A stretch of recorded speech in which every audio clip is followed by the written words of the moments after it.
కూటమి ప్రభుత్వం అధికారంలోకి వచ్చాక అర్హులైన వారందరికీ సీఎం రిలీఫ్ ఫండ్ అందుతుందని జగ్గంపేట నియోజకవర్గం అభివృద్ధి కమిటీ చైర్మన్, జిల్లా టీడీపీ అధ్యక్షులు జ్యోతుల నవీన్ అన్నారు.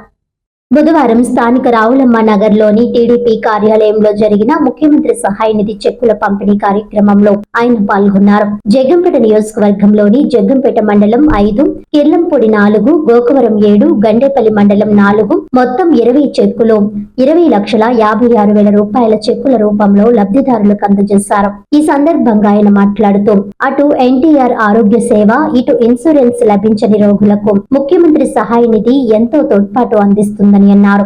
ముఖ్యంగా ఎమ్మెల్యే జ్యోతుల నెహ్రూ ముఖ్యమంత్రి సహాయ నిధి చెక్కులు ఎక్కువ మొత్తంలో జగ్గంపేట నియోజకవర్గానికి తీసుకురావడానికి ఆయన చాలా కష్టపడుతున్నారని అన్నారు. జగ్గంపేట నియోజకవర్గంలో సీఎం రిలీఫ్ ఫండ్ ద్వారా అర్హులందరికీ పారదర్శకంగా చెక్కులు పంపిణీ జరుగుతుందని నవీన్ తెలిపారు.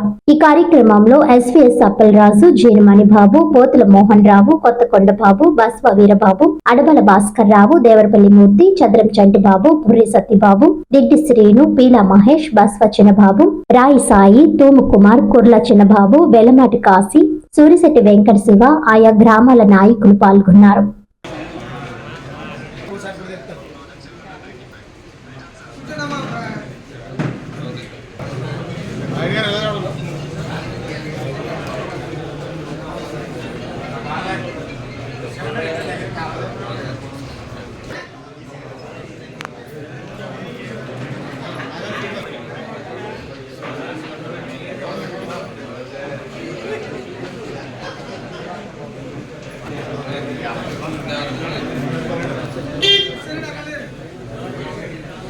ఎలా చూడండి సార్.